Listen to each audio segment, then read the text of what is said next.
Well, good morning, everybody, and happy 2024. This is our first show of 2024, and I've got a great, fun guest who's one of my favorite guests, Pat Riccards here, who is the CEO of the Driving Force Institute for Public Engagement, and author, social studies advocate, history advocate. We can go right down the list. And I hope you had a great vacation. We did. We were off for a few weeks. I got to get my voice back here as we start the new year with all the podcasts. And it's always fun to be here with you. And I just hope everything went well over the holidays for everybody. Up here in Maine, we're expecting a snowstorm on Sunday and this coming Sunday, and I'm wondering how it's going to be in South Carolina, where my guest Pat is. We're going to archive this show over at ace-ed.org. That's the home website of our Consortium for Equity and Education. Hope you go over there, check out everything we do, including our magazine, Equity and Access, including all the podcasts that we do, all the general information, and, of course, our Equity Awards, of which Pat is one of the winners. The Driving Force Institute is one of the winners. So please go over, check it all out. Everything's over there at ace-ed.org, and everything we do over there is free for you. So please, you don't even have to sign in. Just go over, check it all out, okay? ace-ed.org. Without further ado, the one, the only, Pat Rickards. Hi, Pat. Larry here. Hey, Larry. Happy New Year. Yeah, same to you, my friend. How's life in South Carolina? We're getting by. You're expecting a nor'easter, and we're dealing with temperatures. We got a cold front coming in where it's dropping to about 50. 50? Oh, my Lord. How will you ever put up with such freezing cold? Being an ex-New Jersey like you are, I know you know that. I'm just kidding. Okay. Oh, yeah. What is? Hold on. Let me turn around. Let me see what the temperature is. The temperature is already, 9 a.m., and it's a balmy 21, so I'm very happy. And walk out barefoot, for goodness sakes. Okay? That's simple. And your blood, they say, I don't think it actually happens, Pat, but they say your blood is thinning when you're out in the warm weather so much. Okay? That might be true, yeah. I don't know. I read somewhere where that's not true, that blood doesn't actually thin. Reminds me of the old Geritol commercial with tired blood. Remember that from 5 million years ago? Like that even existed. You know, unbelievable. I wanted to start with two things. First of all, congrats on the Equity Award.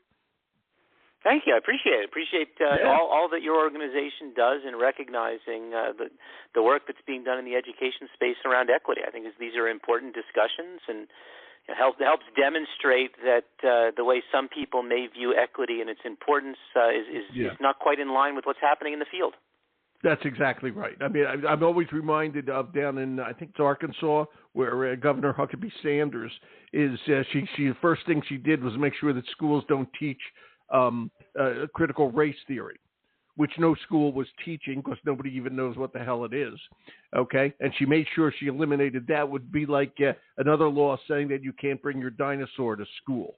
Not that anybody's doing it, but it just in case, okay? It's just so ridiculous, you know.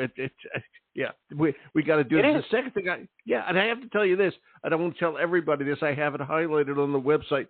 Pat wrote a book along with Jessica Hahn called Why History Matters. American history teachers speak out. And it is absolutely excellent. And you hear the voices of these 20 or so educators in here. All right. Just talking about why this all matters. You know, a lot of people, especially this, actually, we should talk about this. This is a good way to start. It's 2024, and here we go again. It seems like, boom, 2 minutes ago it was 2020. Okay. We got another presidential election coming up. Okay, and it looks like it's going to be the same people, okay, Biden and Trump, all right? And a lot of people are going back. A lot of teachers are worried about teaching any of this, okay? And we all have these expectations of what is going to happen. I have bad expectations of people acting up improperly, and I hope they don't do it, okay? I'll say it that gently, okay? But what used to be easier and fun is now a little bit scary, and it's controversial. Amazingly, teaching an American election, okay, is now something controversial in a public school. Your thoughts, kind sir? I think you're absolutely right. I think what becomes you got a smile on my face here, Larry, because I'm realizing that over the last decade, math has been controversial to teach. We make everything controversial to teach, but as you're talking about the elections and how we deal with that, I think you're right. I mean, I remember being a kid in Massachusetts in 1980. Tells you how old I am. And I remember our elementary school class when we went to an exercise where we did the 1980 presidential election. There you go. And I remember it simply because at the time you had, I think we've seen it eclipsed since then, but you had an independent candidate, a former congressman from Illinois, Anderson, who was running as an independent against Carter and Reagan. And it made, even for our elementary school class, it made for an interesting conversation because, we had a teacher who wanted to know not only who we were voting for, but why. And so you had individuals who, largely, if you're in elementary school, you're pretending to vote for a candidate because that's who your parents are voting for. And I remember being the contrarian because I was not backing the candidate my parents were. I was backing the independent because I thought it was more interesting. But I can still recall the conversations I had. What are we talking now? 3 years ago, after January 6, 2021, where I remember being on a panel discussion with teachers who were saying that there was no way possible they could discuss what was happening in the U.S. Capitol in their classes, even after the fact. It was too controversial. It was going to cause too much angst. You were going to have parents call in demanding that the teacher be fired. And that is just it is such an unfortunate act. And I remember talking to the teachers. I can understand not wanting to dissect what had just happened on January 6th because at that point we still weren't quite sure. Yeah, it's too soon. But I certainly see it as the opportunity to talk about the British burning. Remember the old Cho En-lai quote when they asked him in 1975 what he thought the effects were of the French Revolution, and he looked at the reporter and said, "It's too soon to tell." It is. Yeah, that was 1970. That's the thing. I mean, you could have used, and I think we still can. You use things like January 6th. Okay, that's a great opportunity to talk about the British burning the White House in the War of 1812. It's a great opportunity to talk about, which you never get taught in your classrooms. To talk about the fact that you had, Puerto Rican terrorists opening fire on the House floor in the 1950s. That's right. These are great things that we should be talking about. Lost in history. Okay, and they should be. And, like you said, like you're mentioning, it's happened before. And we just got to talk about it, see how they handled it before and see how we can handle it now in an age of social media and all that. But it is tough out there, okay? It is tough out there to be teaching, and I just hope that people stick with it and learn how to do it. I've got a show coming up. I think it's on January 16th. This is interesting. It's a show on strategies for teaching controversial topics. All right, and you're going to love this. And my guest is a school psychologist, Dr. Howie Knopf. He's not a teacher; he's a psychologist. Okay, and this is what it has come to: is how to handle this stuff without making people feel bad, feel good, feel attacked.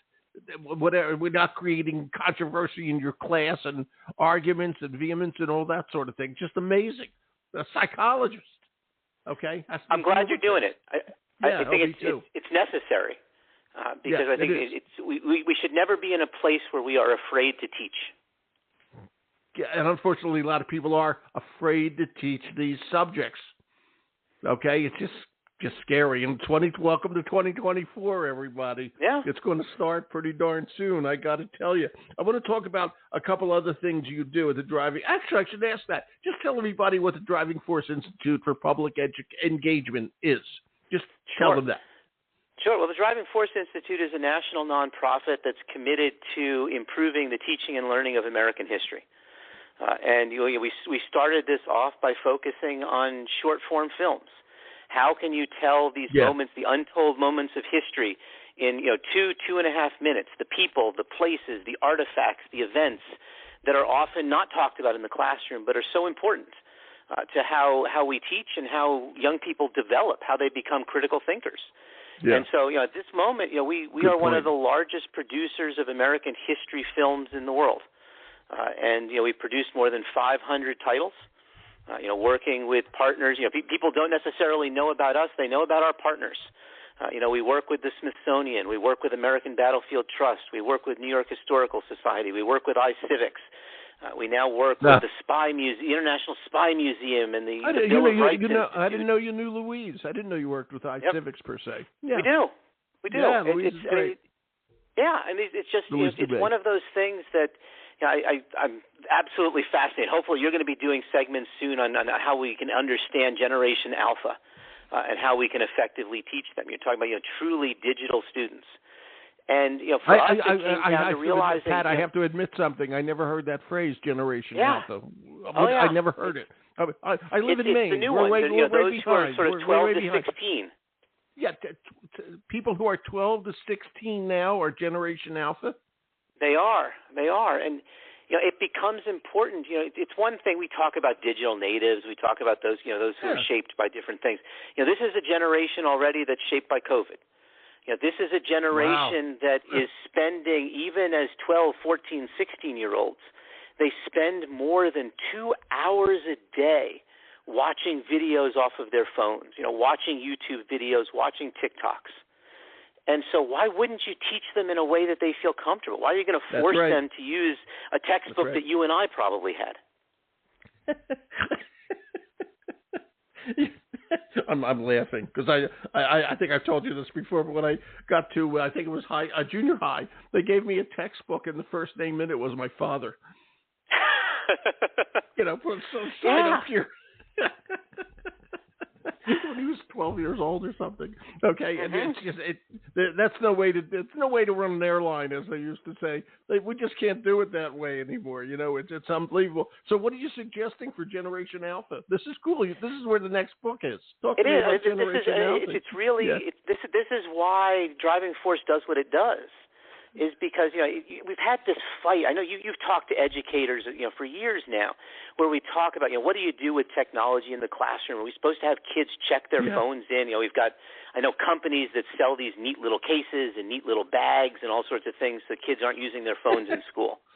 I remember a couple of years ago, this was maybe 5 years ago, I went to Israel, and I was looking at charter schools across Israel. These are schools that were serving, not just the Jewish population, but were also serving Muslims and were serviing Bedouins. And there was a huge article in the New York Times, I think on Sunday, about such a school. Yeah. Just so you know. These schools across the country. And what you found was, depending on the household, they might not have tablets. They might not have computers at home. But each one of those kids had a phone in their hand. And so they used phones as the primary technology to teach. And I think, we've reached that point. We finally have to admit that keeping phones out of the classroom is a bad idea. You're talking about disconnecting and de-skilling our learners. And so that's, we really focused on how can you use short films that you can access that are created to be seen on a phone to begin to spark a conversation, to spark a discussion. That's great. And at the same time, we've created professional development. I know you're good friends with the folks down in Kentucky that we work with, where we've created professional development for teachers, not on how to teach history. Teachers know how to teach history. They know what they should be teaching. But how do you use these technologies in an effective way in the classroom? Right. It's so darn important. Do you know my friend Peter Picone out in California? I do not. I'm going to introduce you to Peter. He is a social studies advanced placement teacher extraordinaire.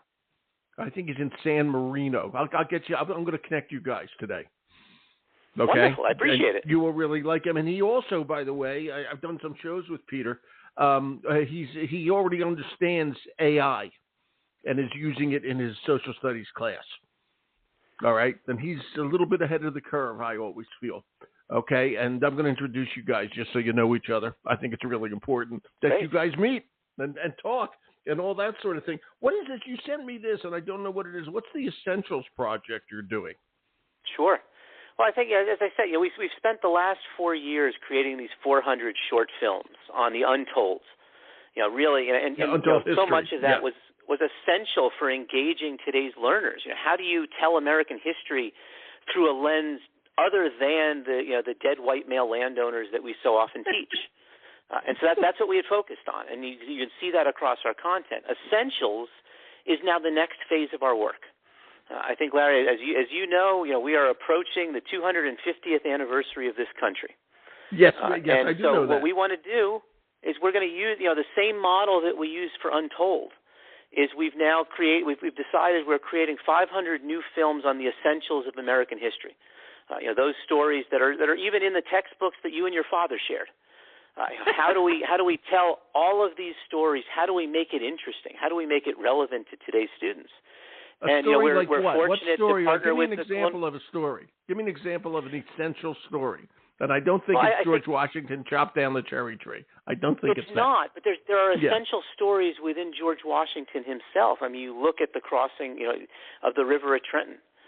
You have, as you look at Thomas Jefferson, understanding, what he was. Why in the world, when you look at his tombstone, does it not include that he was a U.S. president?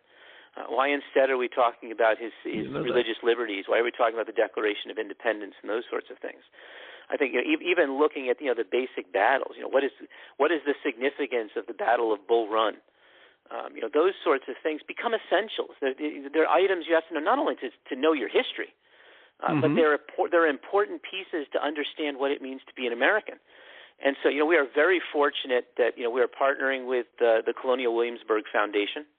Nice. This is their initiative. This is their gift as part of America 250. And you will see at some point this is going to be populated on the history.org website, and it provides an opportunity not just for us, not just for Colonial Williamsburg, but for museums and centers around the country. You're talking about Montpelier, you're talking about Mount Vernon, you're talking about Monticello, you're talking about the Abraham Lincoln Presidential Museum, all of them participating in this to make sure that, again, as today's learners are looking to video, how do we make sure that we are creating content that not only appeals to them, but teaches them what they need to know? And so we will have all 500 of those films will be completed by July of 2026, but we're going to start releasing those films middle of this year. Right. This is great. Now, two things. First of all, my memory for being the old social studies teacher, unfortunately, my memory is fading. What's the other name for the Battle of Bull Run? Oh, you're going to get me. I'm not sure. Yeah, it's early in the day. Okay, there's another name for the Battle of Bull Run, and I can't remember what it is. Okay, that's A. All right, if you think of it, let me know, and I'm going to look it up too. I'm pretty sure I'm correct there. Okay, but secondly, and I just want to delve a little deeper with you into the weeds. Why is the Battle of Bull Run, in your perspective, considered an essential? I'm curious, and I know it was the first battle of Civil War. We said World War II, the Civil War. But talk to me why what would make that essential? I'm being quite curious. I think it's one of those pieces that it really sets the stage. I mean, it allows us to understand. You're talking about generals that, quite frankly, could have been on either side. You're talking about individuals who had gone to West Point together. Yep. That it really understanding, and I think again, if we go back to your first question, Larry, about teaching what's happening in real life. When we have this discussion just south of you in Maine as to the causes of the Civil War. These are ways to have those discussions. These are ways to understand why did General Lee choose to side with the Confederacy when he could have been on either side. That's right. And by the way, I hate he was the leading general of a rebellion, and he went to his state rather than his country. But he was a decent human being. Yep. Okay, and I have to say that. Okay, Robert E. Lee was one of those people. Okay, very well respected, etc. By the way, you ready for the answer to my question, which I just looked up on the internet? I cheated. Absolutely. That's why you need a phone in your classroom. You'll remember this the minute I say it. The Battle of Manassas. Yes. Manassas is also the first Battle of Bull Run. Okay, and boy, was the Union troops ever surprised. Mm-hmm. Yeah, kind of like the Russians were a little bit surprised by the Ukrainians these days. Okay. Absolutely. And, yeah, it's that simple. It's the same stuff. So, how many essentials things are you going to do? We're going to do 500 films. Okay, how does it start? I mean, how do you get it started? Okay, and do you have to have a list of 500 points already?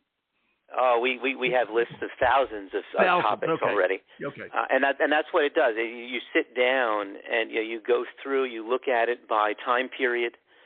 You look at it by the type of film. Again, whether it's a person, whether it's an event, whether it's a location, and you start realizing how do you weave this together to tell a narrative? How do you make sure that all components are being represented? And then, we're fortunate, with all of the partners that are involved in this work. I mean, they bring a wonderful resource in terms of the historians that they work with, so we can make sure that everything is not just factual, but is teachable. And we work with classroom teachers as we're developing not just the scripts, but as we go through the productions of the video. Each one of our films can take a few months to produce. And so, it is a process. It's why we've begun it. But really feel this is not meant to be the only thing that's used to teach.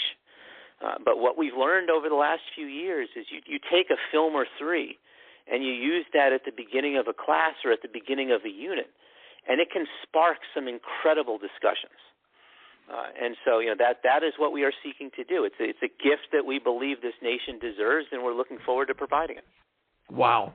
Right, it does need it. And my next question is, and you're talking about when I talk about what you guys do, and I love what you guys do at the Driving Force Institute. We're talking about working with students in the classroom, okay? And I always have a challenge these days with education schools, okay? And I'm curious how they're how the world that they're teaching fits into the actual world of the classroom.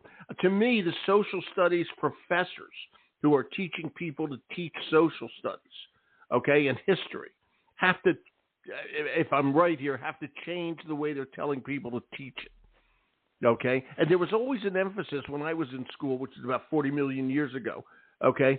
I rode my dinosaur to college, okay? But when I was in school, they emphasized the history that I was going to teach. They never emphasized the methodology. They never emphasized about the kids. And I'm wondering, as you look at that problem, okay, that challenge, I shouldn't say problem, that challenge, what do you think's going on in teaching teachers to teach history these days? Or is it all dependent on what you guys do and professional development, all that sort of stuff? Where do you think that is, Pat? Well, I have to admit, so I'm biased here, and I'm biased both, for all of the years that I've spent in the reading wars, in recognizing that, we're not using research. We're using, in a large part, you look at how ed schools are being taught, how they're teaching reading teachers, is they're not using best practice. They're not using what we know is necessary. They're using what feels good, or they're using what professors learned themselves when they were undergraduates. Yeah. I'm further biased. I think I'm a protege of Arthur Levine, the president emeritus of Teachers College at Columbia, who for years had taken issue with the quality of ed schools, even when he was leading Columbia's ed school. And Arthur and I helped build a graduate school of education that was focused on competencies and mastery rather than on a time-based Carnegie unit. But all of that, and when we started DFI, we actually went and looked at this because you see so many people that have these views about American history teachers, about social studies teachers in K-12 today. And we believe that they're undereducated. We believe that they're all simply coaches who needed something to teach in order to have a job. Most of that's not true. But what we have to admit is when you look at ed school, it doesn't matter if they're teaching social studies or English or math. We seem to be so focused on teaching the pedagogy and not teaching the content.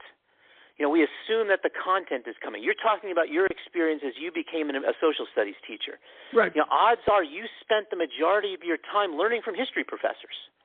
I did. That's not necessarily the way it happens now. You're learning from education professors. That's better. And that's the difference. I hope it's better.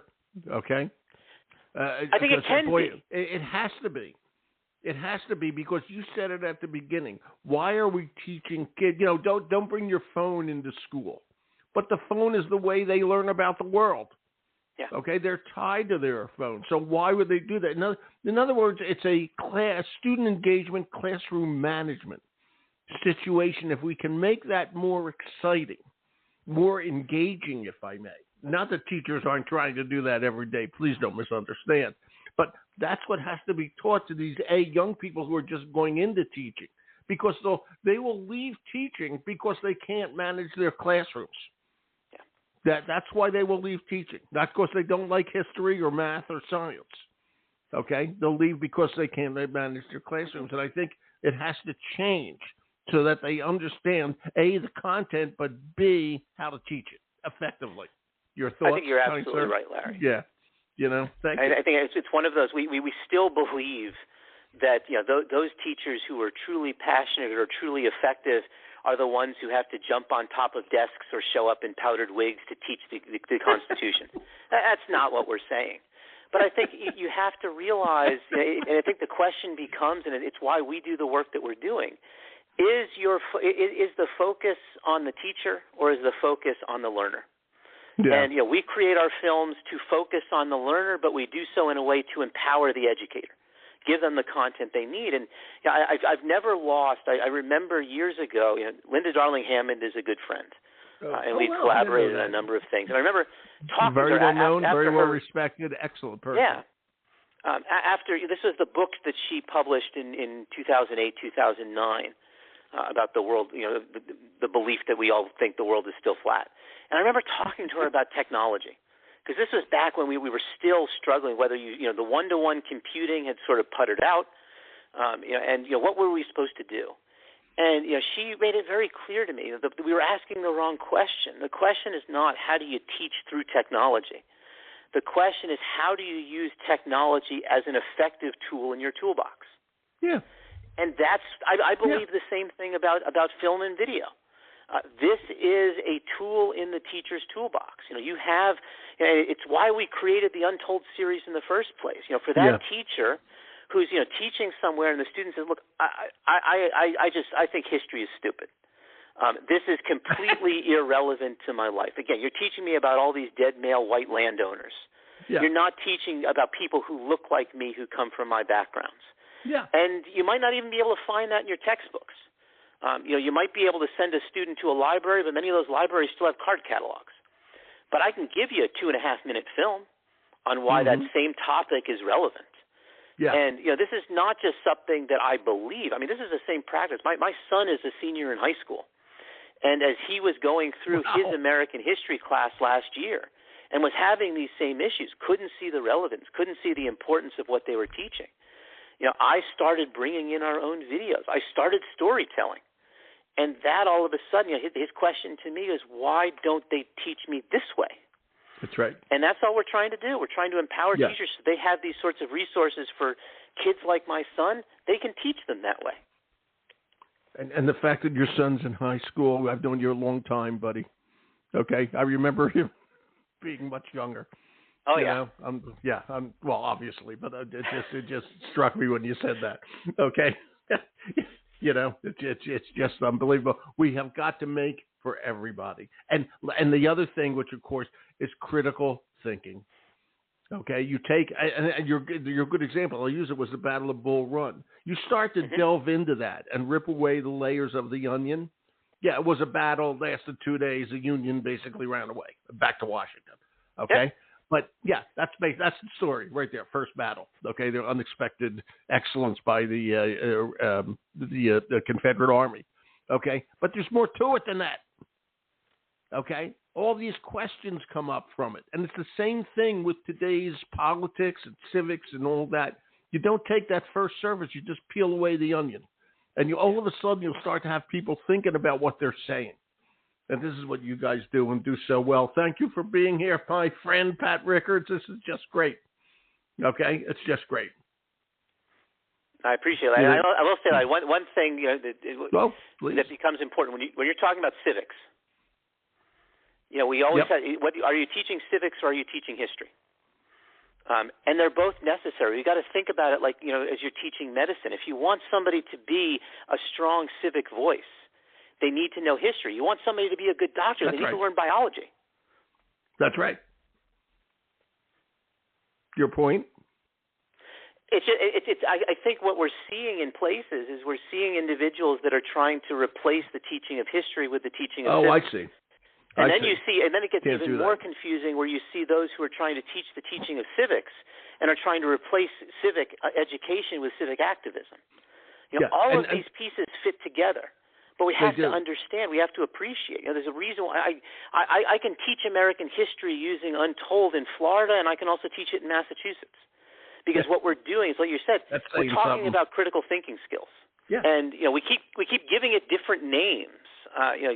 You and I can walk through the history. We were talking. These were 21st century skills. These were STEM skills. These are soft skills. But we're talking about critical thinking skills. Which remain universal. And if it means that you've got to use a phone, if it means you've got to use content you're finding on YouTube, then you got to do it because it's important. We need our kids engaged. We need them to be part of this civil society.